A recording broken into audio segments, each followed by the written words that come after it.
मैं और आप खुदा के कलाम से बरकत पजीर होंगे। नए साल में बहुत से वायदे, बहुत से मुआहदे हम अपने आप से करते हैं, दूसरों से करते हैं, पर मैं विश्वास करता हूं द मोस्ट इंपॉर्टेंट प्लेज और अ प्रॉमिस और a resolution that you make is with God.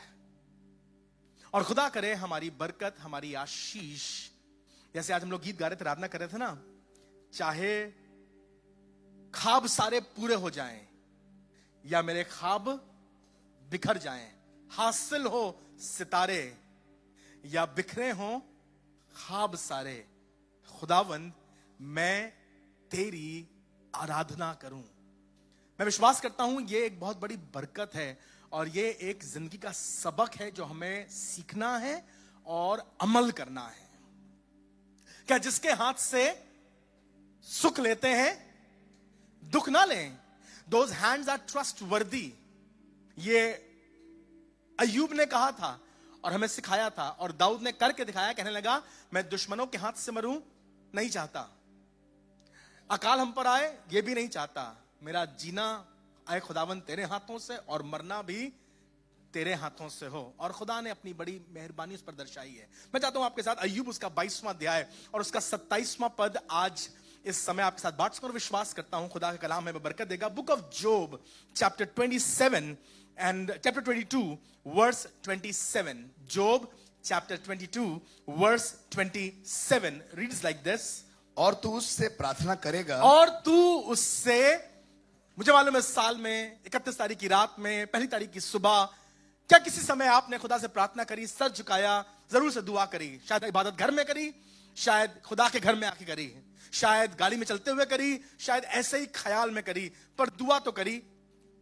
खुदा का खादिम एलीपस कह रहा है और तू उससे दुआ करेगा, प्रार्थना करेगा, और वो तेरी सुनेगा। और वो तेरी, आमीन कहिए। तुम्हारी हर प्रार्थना जो तुम घुटने टिका के खुदा से करते हो आसमानों में सुनी जाए।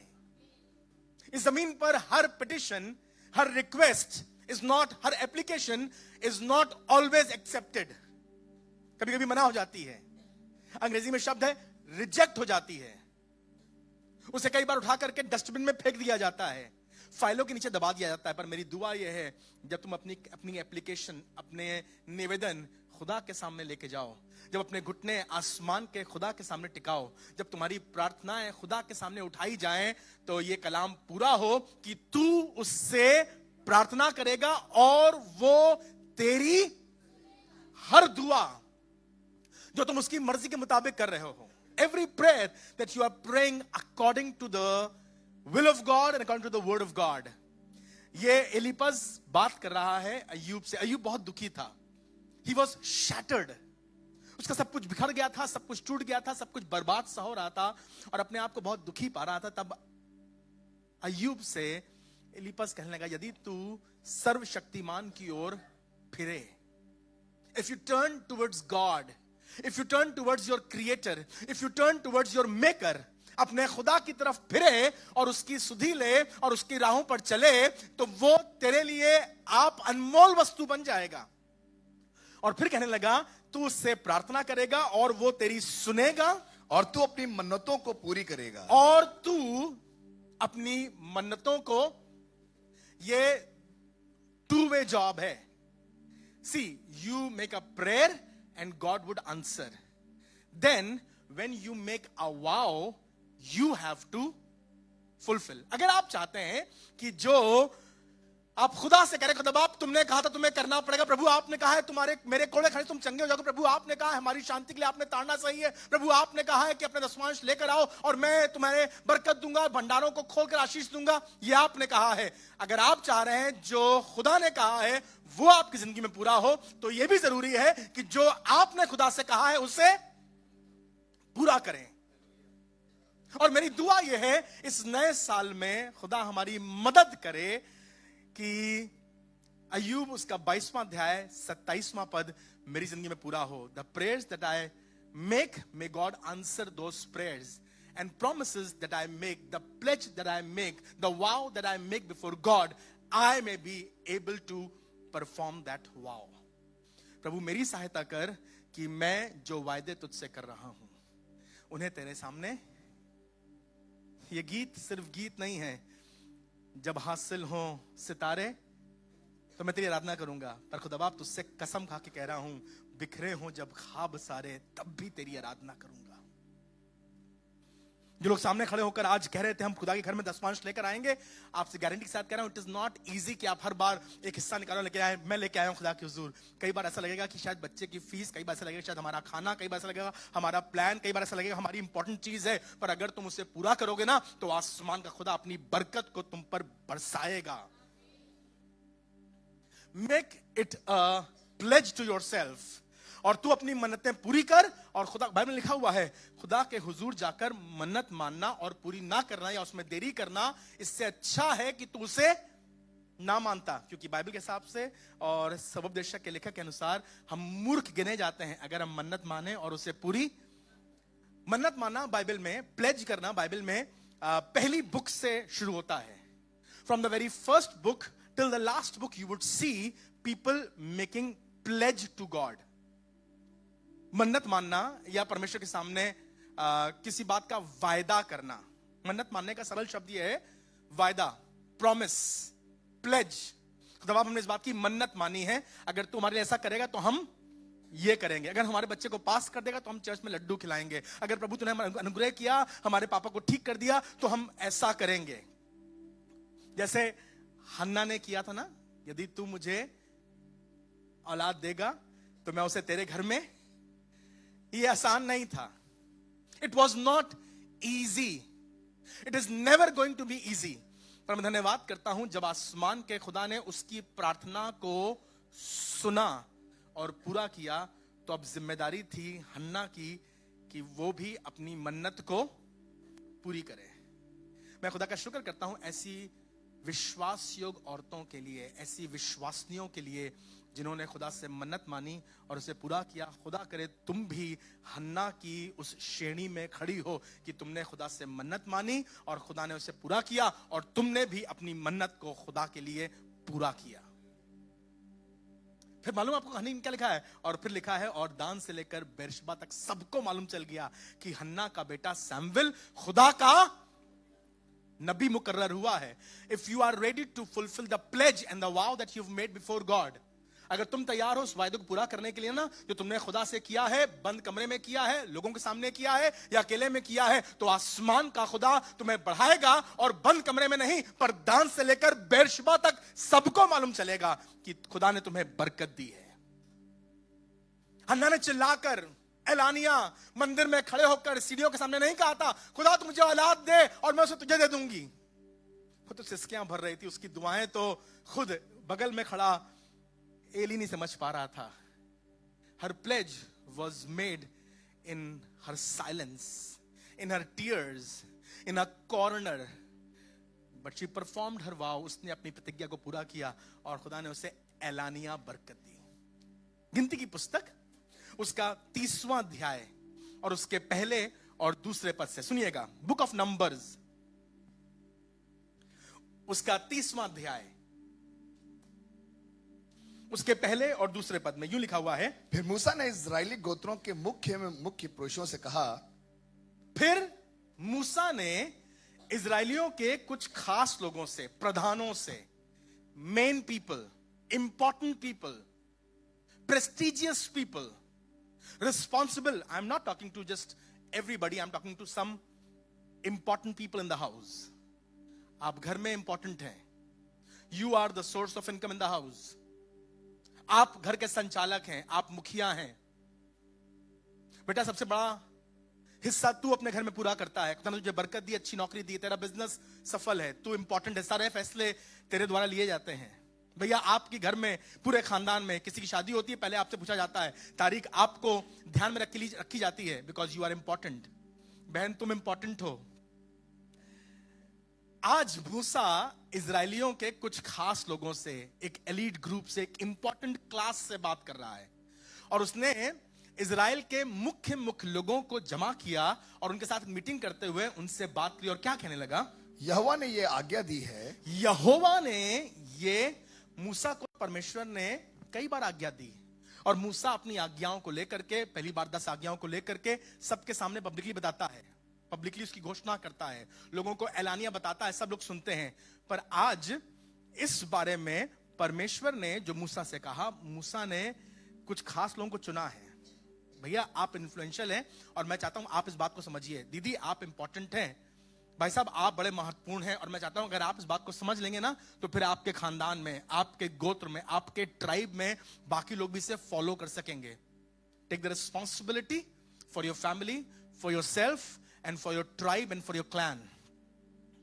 सुनिए, उसने मुख्य मुख्य लोगों को जमा किया, यहोवा ने आज्ञा दी है और उनसे कहा, यहोवा ने ये आज्ञा दी है कि जब कोई पुरुष यहोवा की मन्नत माने, जब कोई पुरुष, जब कोई स्त्री, जब कोई व्यक्ति, जब कोई इंसान यहोवा की मन्नत माने, मन्नत समझ रहे ना वर्ड, यहोवा की मन्नत माने, वह अपने आप को वाचा से बांधने के लिए शपथ खाए।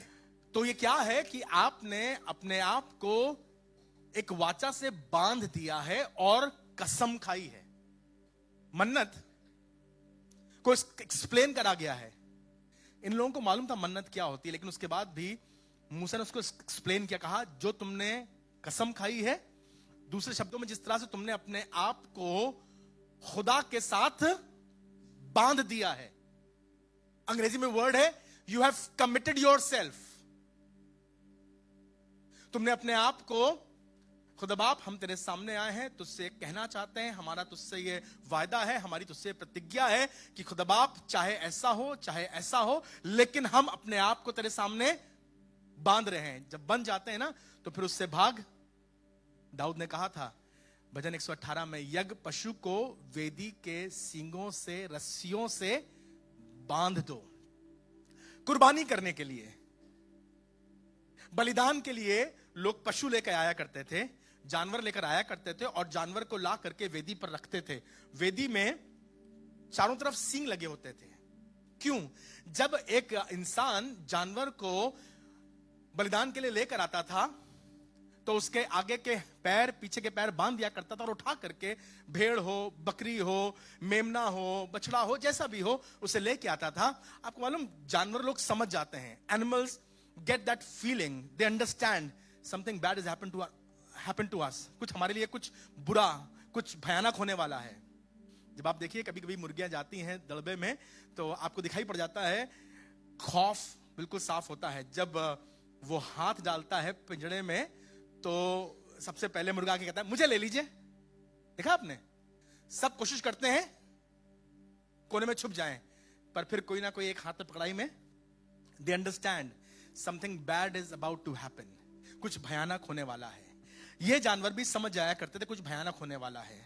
इन्हें ले करके इनके हाथ बांधे गए, इनके पैर बांधे गए, और इन्हें लाकर वेदी पर रख दिया गया। और वेदी पर रखने के बाद भी ये पूरी कोशिश करते थे किस तरह से वहां से, आपके घर में कुत्ता पला है, कुत्ते को आपको अंग्रेजी में, हिंदी में, सब में बोलना पड़ता है उसे सिर्फ चेन करने के लिए, या अपने आप ही खड़ा होता है, बांध दीजिए, मैं नहीं खड़ा होता है। वो नहीं चाहता बांधा जाए। कोई जानवर नहीं चाहता कि बांधा जाए। ये जानवर भी नहीं चाहता है कि बांधा जाए। ये हमारे नेचर में है ही नहीं। We want to be free, and so was the people of Israel. They wanted to live their life. हम जैसे जी रहे हैं, जीने दीजिए, हमें ना सिखाइए क्या करना है। घर में सबसे बड़ी लड़ाई यही है कि हमारे जानवर बनने को तैयार नहीं है। हमें ना सिखाइए कितने बजे सोना है, हम सो जाएंगे, हम कह रहे हैं सो जाएंगे, हम उड़ जाएंगे, हमें ना बताइए। हमें ना बताइए क्या पहनना है, हमें ना बताइए क्या खाना है, हमें ना बताइए कितनी देर फोन चलाना है, हमें ना बताइए कहां जाना है, कहां। पीछे पड़ जाते हैं। ये डोमेस्टिक एनिमल है ही नहीं, ये तो वाइल्ड एनिमल्स हैं, पर रहते हैं घर में। अब जिम्मेदारी है मालिक की कि उसे करके, और हंसने की बात नहीं है, कमाल की बात तो यह कि हम सभी ऐसे हैं। पर कुछ कुछ लोग टेम्ड हो गए हैं और कुछ कुछ हो रहे हैं। अगर मौका मिल जाए तो हम सब तैयार हैं किसी तरह से खोल करके। तो तरीका यह हुआ करता था कि उनके आगे के पैर, पीछे के पैर बांध करके उन्हें वेदी पर रखते थे, पर वहां पे वो ऐंठबाजी करते रहते थे और कोशिश करते थे किसी तरह से निकल जाएं। तो क्या होता था, जो सींग हुआ करते थे वेदी पर, उस पर जानवर को रख करके फिर रस्सियों से उसे, क्यों, हाथ भी बंधे हैं, पैर भी बंधे हैं, और उसके बाद रख करके ऊपर से बांध दिया गया। अब कहां भागोगे? अब तो तुम बंध गए हो। यही बात हाज मूसा इजरायलियों को सिखा रहा था कि जब तुम खुदा के सामने कोई मन्नत बांधो और उसके सामने कसम खाओ, it is like tying your self to the horns of the altar. वाचा से बांधने के लिए शपथ खाओ। कोई मुझे बांध नहीं रहा है, पर मैंने खुद कहा है, मैं कसम खा रहा हूं कि मैं गुस्सा नहीं करूंगा। मैं खुदा बाप आपसे वायदा कर रहा हूं, अब चाहे कुछ हो जाए मैं झूठ नहीं बोलूंगी। मैंने अपने हाथों को, अपने पैरों को बांध कर अपने आप को वेदी पर रखा और उससे कहा है, खुदा बाप मैं अपने आप को तेरी वाचा से बांध रहा हूं। I want to tie my tongue. I want to tie my eyes. I want to tie my hands. I want to tie my lips. And I want to tie my heart. क्योंकि कई बार ये बहुत भागता है, कोशिश करता है, खुदा के घर में आने के बाद भी कोशिश करता है कि भाग जाए। पर ऐ खुदावन, आज मैं तेरे सामने अपने आप को तेरी वाचा के बंधन से बांध रहा हूं। आप सोचिए कौन सी चीज आपको बार बार भगाए ले जाती है। अगर जानवर बांधा ना जाए, हाथ और पैर बांध दिए जाए, या अगर हाथ और पैर ना बांधे जाए तो मालूम क्या करेगा? वह हाथ और पैर चलाता रहेगा और यज्ञ करना या सैक्रिफाइस करना डिफिकल्ट हो जाएगा। या हाथ पांव बांध दिया गया और रस्सी से नहीं बांधा गया तो बलिदान करना असंभव हो जाए, क्योंकि ये जानवर पूरी कोशिश करेगा कि छोड़कर उठकर भाग जाए। पर खुदा बाप, आज मैं तेरे सामने आया हूं और अपने आप को, मूसा ने इजरायलियों के मुख्य लोगों को अपने पास बुलाया और उनसे कहा कि जब तुम खुदा से मन्नत मानो और अपने आप को वाचा के साथ शपथ खाकर बांधो तो वो अपना वचन ना टाले। तो वो अपना वचन, जब तुमने अपने आप को बांध दिया तो फिर उसे, अच्छा बाद में कर लेंगे, अच्छा ऐसा करते हैं अगले महीने से हम 10वां देंगे। इस बार तो बच्चे की फीस थी, इस बार तो ये था अगले महीने से। अच्छा हम प्रॉमिस करें अगले महीने से कोई हम संडे मिस नहीं करेंगे, अगले बार से हम रेगुलर प्रैक्टिस में जाएंगे, हम भी गिटार बजाएंगे, हम अगली। ये कोई आपके जिम वाली मेंबरशिप थोड़ी ना है, आपने जमा कर दिया 8,000 रुपया, आप कह रहे हैं जनवरी ठंडा बहुत है, फरवरी से शुरू करेंगे। ये कोई आपके स्कूल का इम्तिहान थोड़ी ना है, आपका पेपर आ रहा और आप कह रहे हैं कि देखो जनवरी तो बहुत बिजी था, दिसंबर बहुत बिजी था, अब 15 जनवरी से शुरू करेंगे। 17 को बहन की शादी, 19 को रिसेप्शन, 22 तारीख से इंडिया पाकिस्तान का मैच, 28 तारीख को हमारे भैया का बर्थडे। बाद में don't keep postponing the pledge that you've made before God। जो तुमने खुदा के सामने वायदा किया ना, अब तुम झूठ नहीं बोलोगे, गाली नहीं बकोगे, अब तुम खुदा के घर में बने रहोगे, इबादत करोगे, अब तुम झगड़ा नहीं करोगे, गुस्सा नहीं करोगे, मां से बदतमीजी से बात नहीं करोगे, वो नशा नहीं करोगे, उसे फोन नहीं करोगे, दोबारा उसके साथ नहीं जुड़ोगे। शुरू होना चाहिए आज से अपने आप को बांध दो वाचा से। और क्या लिखा हुआ है? अपने आप को वाचा से बांध दो, वाचा से बांधने के लिए शपथ खाए तो वो अपना वचन ना टाले, अपना वचन ना टाले, जो कुछ उसके मुंह से निकला हो, और जो कुछ उसके मुंह से निकला हो उसके अनुसार वो करे, उसके अनुसार वो करे। गिनती की किताब, बुक ऑफ जजेस, न्यायियों की किताब, उसका 11वां अध्याय, बुक ऑफ जजेस chapter 11 talks about a tragic story। एक आदमी जिसका नाम इफ्ता है, खुदा उसे चुनता है और वो इजरायलियों का एक बहुत बड़ा न्यायी बन जाता है। इफ्ता उसका नाम है और ये एक बड़ा न्यायी बन जाता है। ये एक लड़ाई पर जा रहा होता है। लड़ाई पर जाते वक्त ये अपने खुदा से कहता है, खुदावंद मैं इस बड़ी लड़ाई में जा रहा हूं, दुश्मन मेरे सामने है और मुझसे अधिक शक्तिशाली, मुझसे अधिक ताकतवर और मुझसे अधिक सामर्थी हैं। As I go into this battle, जब मैं इस युद्ध में जा रहा हूं, सुनिए क्या लिखा हुआ है न्यायों की किताब 11वां अध्याय और उसका 30वां पद। और इफ्ता ने ये कहकर यहोवा की मन्नत मानी, और इफ्ता ने ये कहकर यहोवा की मन्नत मानी। ये खुदा का चुना हुआ, खुदा की ओर से ठहराया गया, लोगों ने इसे सराहा और इसे चुना कि तुम हमारे हेड बन जाओ, तुम्हारे प्रमुख बन जाओ। और ये अपने घर से निकल रहा है, लड़ाई पे जा रहा है। इसने हथियार बांध रखे हैं, इसने अपने आप को तैयार कर लिया है, कमर पर तलवार लटकी है, जिलम पहने हुए, ही इज ऑल गर्ड अप, तैयार है युद्ध पे जाने के लिए। जब निकलने लगा तो खुदा का भय मानने वाला लड़का था, और खुदा का भय मानकर खुदा के सामने कहने लगा, अय खुदावन, मैं इस लड़ाई में जा रहा हूं और तू मेरी सहायता करना। जैसे आपने कई बार अपने एग्जाम में निकलने से पहले, अपने सफर में निकलने से पहले, बिटिया की शादी का कार्ड छपकर आ गया, जब कार्ड आया इससे पहले आप किसी और को कार्ड बांटते अपने, खुदा बाप, everything is ready now, we want to invite you into this wedding. प्रभु हमने सारी पढ़ाई लिखाई कर ली है, इस इम्तिहान में तो हमारा मददगार हो। प्रभु हमने इस मुसाफिर की तैयारी कर ली है, पर हम अपनी गाड़ी पर बैठ के स्टीयरिंग पकड़कर हम तुझसे प्रार्थना करें तो हमारी सहायता कर, तू हमें बिल्कुल वैसे ही जैसे मैं और आप करते हैं। इफ्ता ने खुदा से दुआ करी। It is good to pray, it is important to pray. और लिखा हुआ है, इफ्ता ने खुदा से ये कहकर यहोवा से मन्नत मानी कि यदि तू निसंदेह अम्मोनियों को मेरे हाथ में कर दे, मैं अम्मोनियों से लड़ने जा रहा हूं, और अगर तू इन सामर्थी अम्मोनियों को मेरे हाथ में कर दे, तो जब मैं कुशल के साथ अम्मोनियों के पास जब मैं लौट आऊं, जीत करके, लूट हासिल करके, अपने दल और बल के साथ लौट कर अपने घर आऊंगा, तो तब जो कोई मेरे भेंट के लिए मेरे घर के द्वार से निकले, तो जो कोई मेरे घर के द्वार से सबसे पहले मुझसे मिलने आए, वो निकले, वो यहोवा का ठहरेगा, तो मैं उसे तेरे लिए होम और बलि मैं कर उसे दूंगा। होम बलि करके चढ़ाऊंगा।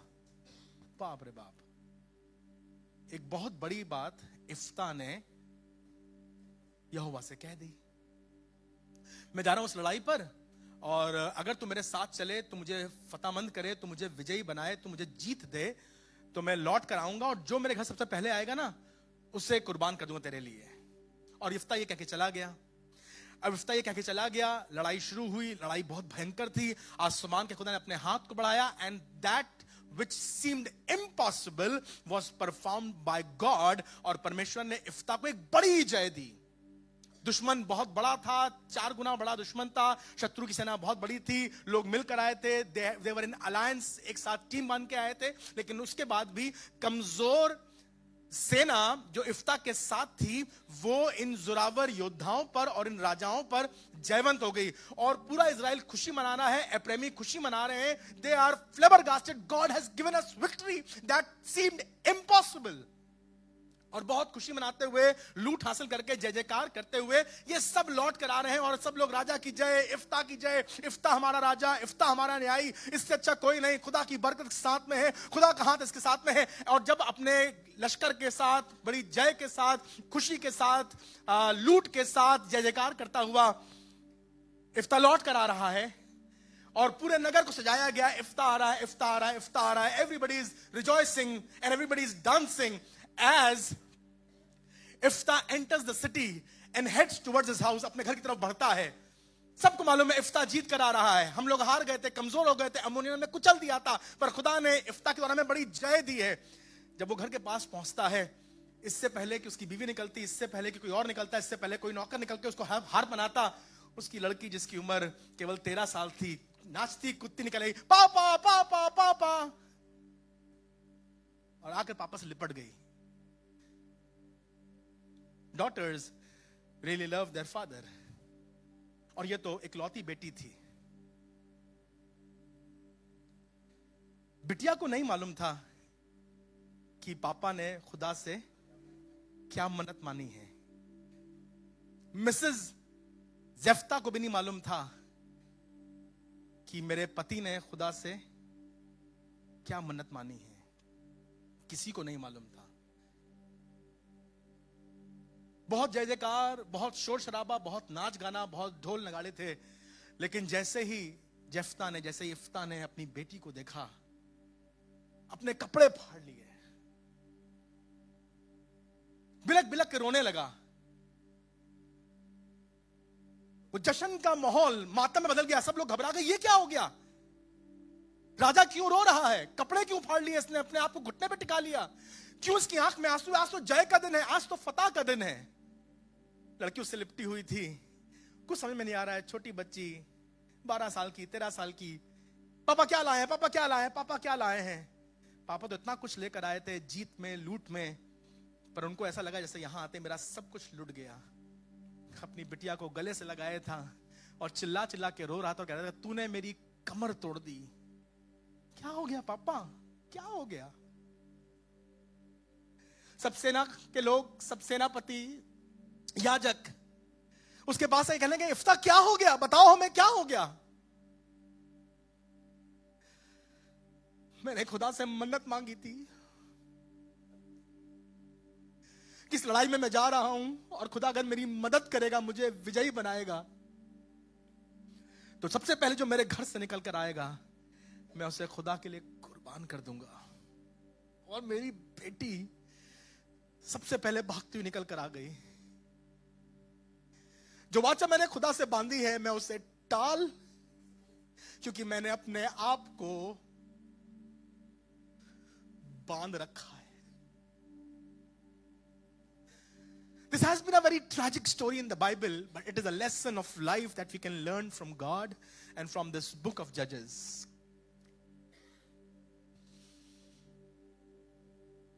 खुदा आप सब समझता है, हमारी बात जानता है, हमारी गलती। आप जो चाहें वो बहाना बनाइए, पर मैं खुदा का शुक्र करता हूं इफ्ता वफादार था। It is mentioned in the Bible as a rash vow. कहा गया है जोश में, जुनून में किया गया एक वायदा, पर उसके बाद भी इफ्ता ने उस वायदे को पूरा किया। और कमाल की लड़की है, कहने लगी पापा मुझे मालूम नहीं था आपने ऐसा खुदा से वायदा किया है, पर जो आपने खुदा से वायदा किया है जरूर से उसे पूरा कीजिए। मैं चाहती हूं कि मेरे पापा खुदा के सामने झूठे ना ठहरे।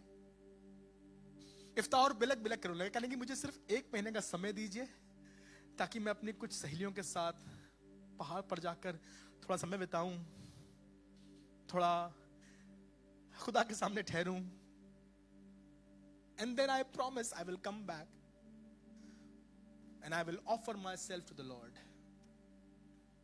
जी, सारी दुनिया बात करती है इब्राहिम के बलिदान के बारे में जो उसने इसहाक का चढ़ाया, पर जितना कीमती इसहाक का बलिदान था उससे जरा सा भी कम इफ्ता की बिटिया का बलिदान नहीं था। महीने भर बाद वो दिन आया जब ठहराया गया था। इफ्ता 1 महीना रोता रहा, बिलखता रहा, आंसू बहाता रहा, और फिर ठहराए हुए समय में पूरा शहर जमा हुआ, पूरा देश जमा हुआ, सारे प्रेमी जमा हुए, बिटिया को गोदी में उठाए, सीने से लगाए, चूमते हुए खुदा की वेदी पर लेकर आया। And he placed her there. मुझे नहीं मालूम उसके हाथों में इतनी ताकत कहां से आई और खुदा ने उसको इतनी हिम्मत कहां से दी कि उसने अपनी बेटी को खुदा के लिए कुर्बान कर दिया। होम बलि, खुदा करे तुम्हारे पास जो तुमने वायदा किया है उसे पूरा करने की इतनी हिम्मत बनी रहे कि जो मन्नत तूने मानी है उसे पूरा कर। यिर्मयाह उसके 50वें अध्याय के 5वें पद में लिखा हुआ है, वे सयोन की ओर मुंह करे हुए सयोन का मार्ग पूछते हैं। Book of Jeremiah chapter 50 and verse 5 reads like this, वो सयोन की ओर मुंह करे हुए सयोन का मार्ग पूछते हैं और आपस में ये कहते आएंगे, और आपस में ये कहते आएंगे कि आओ हम यहोवा से मेल कर लें। आओ हम यहोवा से मेल करें। Let us shake hands with God. Let us be at peace with God. आओ हम यहोवा से मेल कर ले, उसके साथ ऐसी वाचा बांधें, और उसके साथ ऐसी वाचा बांधें जो कभी भूली ना जाए। जो कभी, मेरी प्रार्थना है इस पहले इतवार जब तुम खुदा से वाचा बांध रहे हो तो हाथ मिलाकर उन छिदे हाथों में अपना हाथ डालकर उससे वायदा करो और कहो, खुदा बाप हम ऐसी वाचा तुझसे बांधना चाहते हैं जो कभी भूली ना जाए, परंतु सदा स्थिर रहे। परंतु सदा। प्रभु की मेज लगी है,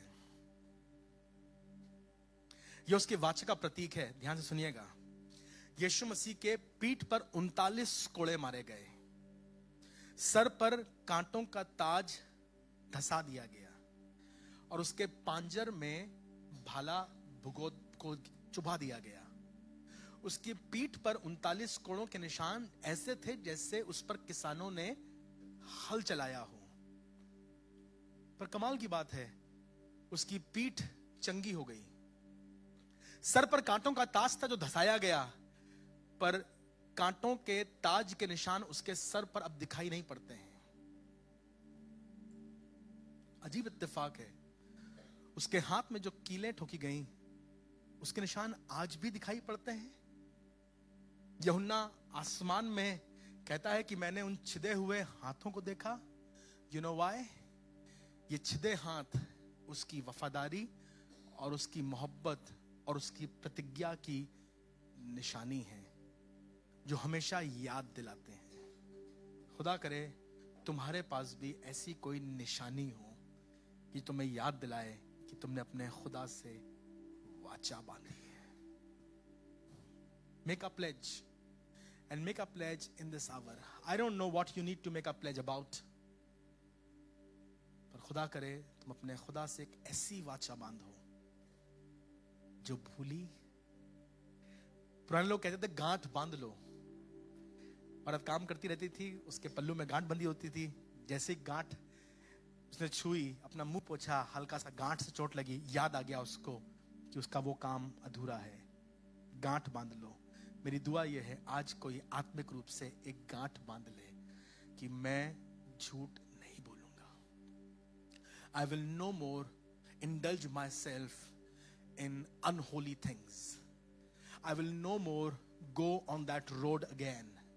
मेरे मुंह से वो गंदी बात, मेरे मुंह से वो अपशब्द, मेरे मुंह से वो अश्लीलता की बातें, मेरे मुंह से वो गंदे मजाक, भद्दी बातें नहीं निकलेंगी। मैं कसम खा रहा हूं और मैं अपने आप को वेदी के सींगों से, रस्सियों से, ऐ खुदावंद, हम तेरे सामने आज अपने आप को सजदा में झुका रहे हैं।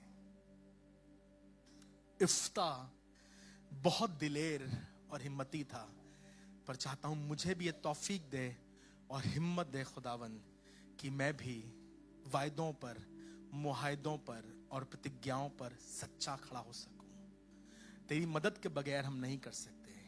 आज on this very first Sunday of 2026, Lord, help us to fulfill the new year resolution जो हम आपके साथ बांध रहे हैं, जो कसम हम आपके साथ खा रहे हैं, जो वाचा हम आपके साथ बांध रहे हैं। प्रभु हम उसमें स्थिर हो सकें, ऐसी वाचा जो भूली ना जाए वरन सदा स्थिर रहे और मैं तेरे लायक बन सकूं। मेरी मदद कर खुदावंद यीशु मसीह नासरी के नाम से।